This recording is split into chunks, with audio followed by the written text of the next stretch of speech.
What's up, everyone? I'm still making that Among Us game for the Vampire Jam, so I thought I'd give you another devlog because at the moment I have a very interesting problem that is game designy, and I love thinking about game design. I love thinking about all the situations that I can put my players in, whether I'm a DM, whether I'm making video games, whatever.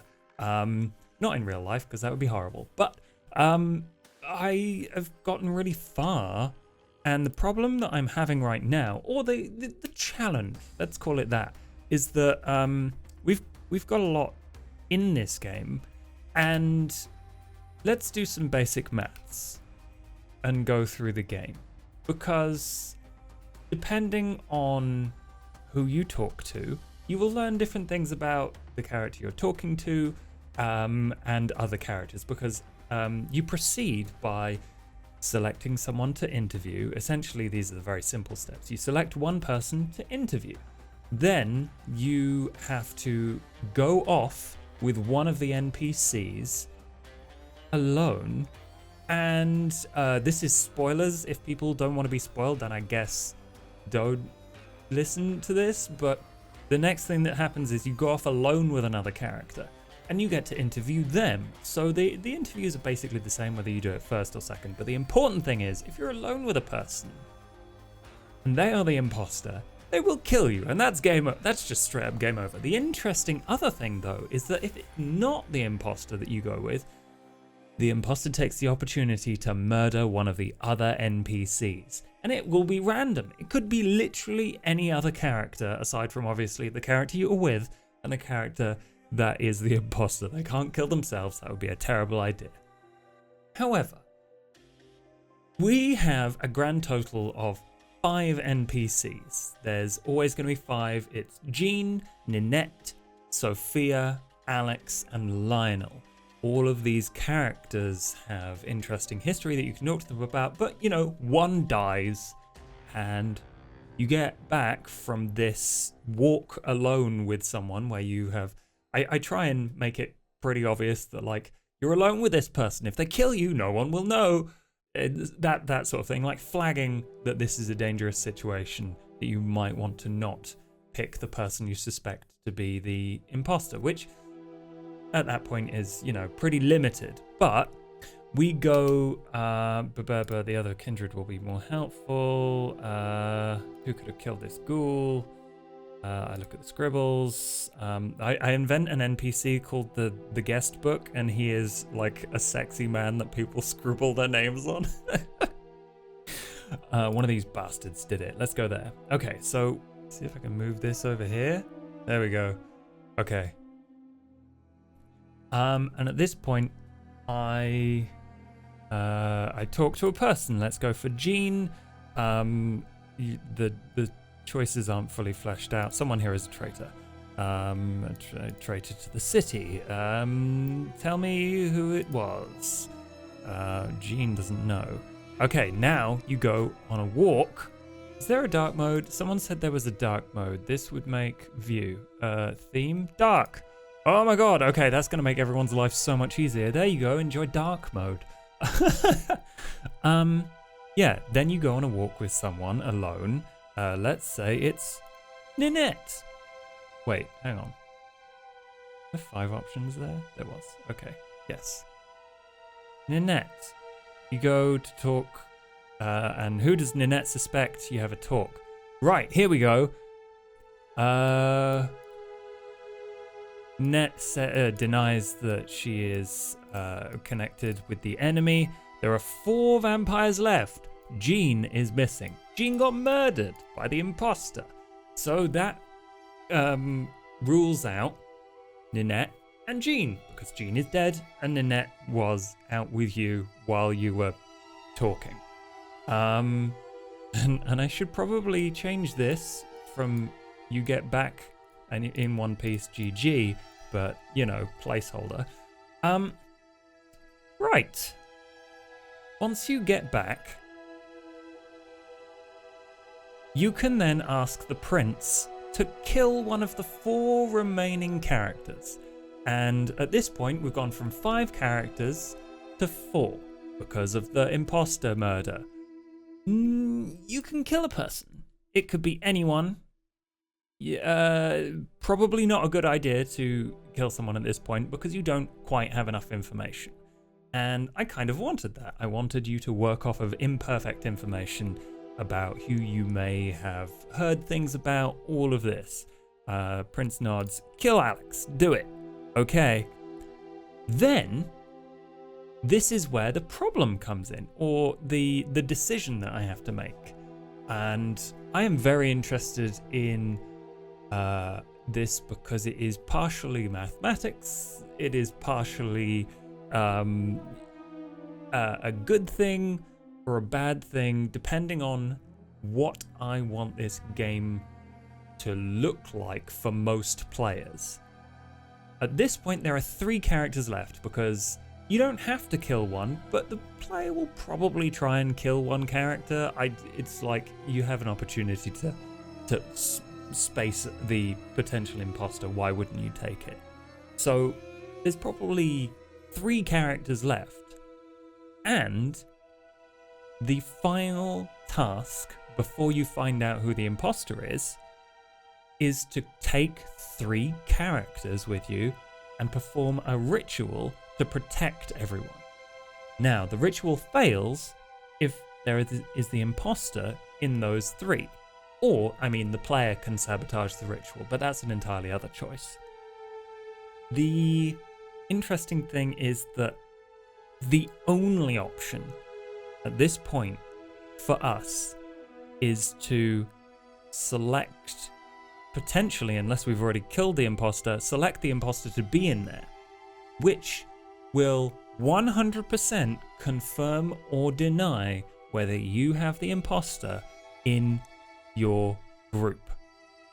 Which I don't know how I feel about that. Do I want the player to 100% know whether they have finished killing off the imposter? Like, let's select Nanette, Lionel, and Sophia.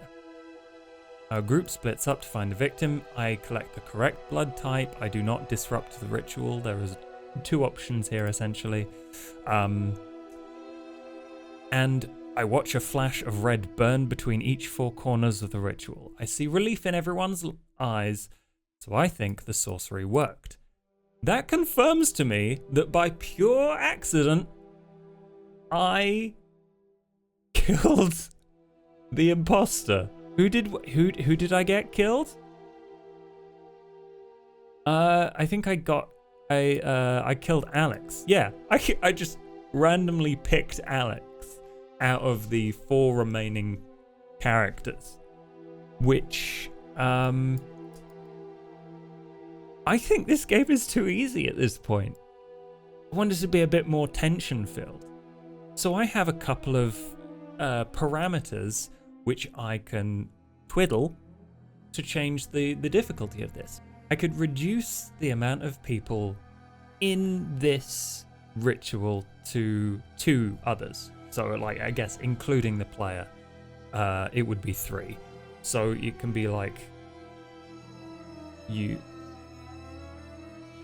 because the possibilities there are that you select 2 and there's 1 remainder that the player will be unsure about, or if they haven't killed someone, there's 2 people that the player isn't sure about. So from there, I need to let the player probably talk to one of their characters again, because so far there's only actually 2 possible places to interview characters and learn about them and the others, and, you know, possible reasons for them betraying the group. So while I think this is fun, I have come upon this interesting problem that I didn't expect to. And this is why I like making games, because at this point, it's pretty late in the development process, and I never expected this. I honestly, I went through it several times while I was designing it, and I didn't think about this until I actually played it through. because it's so different going, from here there's the possibility of killing this person, and then you've got 3 people remaining, and then you do the thing, and then you figure out whether or not there is an imposter remaining. It's still really hard. And funnily enough, while I've been playing through this and speaking this aloud during this video, I think I'm going to change it to 2. Because that will provide a little bit more tension. The player doesn't 100% know that they've eliminated the imposter by that point, even if they have. Even if they kill the imposter the first time around. And then from there, you probably need to add one more opportunity for the player to interview these characters and go, okay, I know the Sophia is possibly connected to the enemy. I know that Jean is possibly looking for revenge on the prince. So like 2 reasons, or 1 reason each why they might betray the group. I need to either talk to them, or I need to talk to someone else that can confirm or deny that. And, you know, depending on how the conversation goes, you may or may not get that information. But either way, you will, there should be a second opportunity for a thing. Oh, I know what happened. Oh, okay, because so this is another thing. Because that means I should probably switch the final group to 2, because we start with 5. We need to you know what I can do is go back. And also we got an end of story there, because every time I change something in the code, or I go back, it actually re-randomizes who the imposter is. So I went on a walk with Nanette, and last time Nanette wasn't the imposter, but Nanette is the imposter this time, so she kills me because we were alone. Oh dear. Okay, let's go back. There are 4 vampires left. There we go. 4 vampires left. Lionel is missing. Let's disrupt the ritual. We failed the mission because the traitor was on it, and the traitor was me. We're all going to die. So, if you succeed at the moment in the in the ritual, you don't get the opportunity to kill a person, but you can decide to be the traitor, and it definitely disrupts the thingy. And I have some stuff that I do not want to tell you about how this ends. So I'm not going to explain exactly what is going on here, but the player can betray the group. At the final moment, just be like, whatever, the enemies can come in, the ritual I will disrupt, which means that we won't be protected. We can, and then you can go on to get someone killed. No matter who it is, just make your life easier by killing someone you don't like. No one likes Sophia, let's kill Sophia. They should die. I can and will kill them. And then blah, blah, blah, blah, blah. And the traitor, what? Oh, well, I found a bug. Or maybe it's not a bug, but it definitely shouldn't have gone here. Anyway, prepare for an assault. Looks like you chose an option other than kill someone. That doesn't mean there's still not an imposter. The Cater arrives and the fight begins. She bursts into a horrifying monster smeatsy because I sabotaged the ritual. I win! The caterer gives me a big kiss. And I'm not going to tell you how or why I won that, but talking through this in a video has been extremely useful for me. So thank you. Thank you, commenters, for helping me do a little bit of design in my head. Hopefully you enjoy this game. Patrons will have access to this version of the game if you want to play it. It is not obviously finished. The writing is all there. It's just not actually connected in. And before I go, you know what? Before I go, let's listen to some of this amazing voiceover from, I think I want to show you the Lionel voiceover. because it's just so good. At various points in the game, there will be voice lines. Not the entire thing is voiced, that would be ridiculous. But we get little flavor lines from each of the characters. Failure.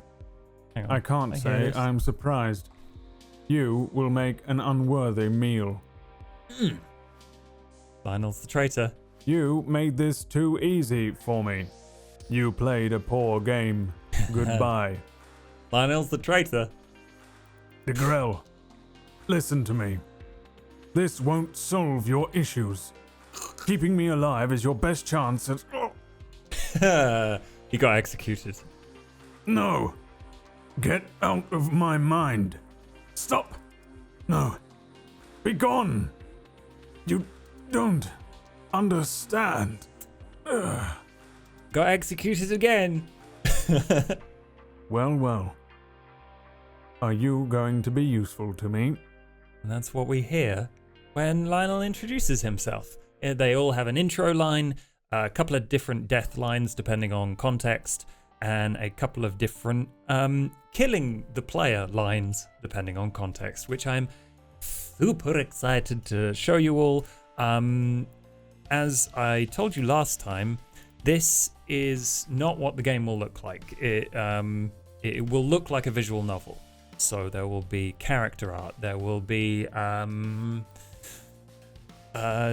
music, there will be backgrounds and lovely text on the screen and option places to click through. So it won't give you all of a.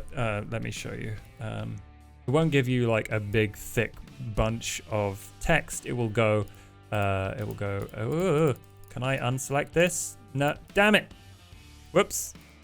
Okay, it will go that one. Then it will go that one. Whoops. Well, you know what I mean. Like a visual novel, it will give you small text chunks and it will be delivered quite nicely, I think. So, I am extremely happy with this.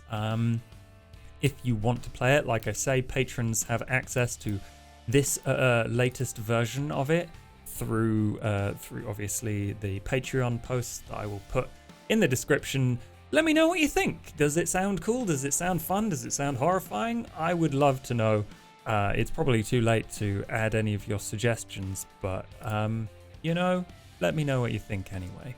And I will catch you at the end of the month when I have to have it finished and submitted to the Game Jam. So have a wonderful time. I'll catch you later.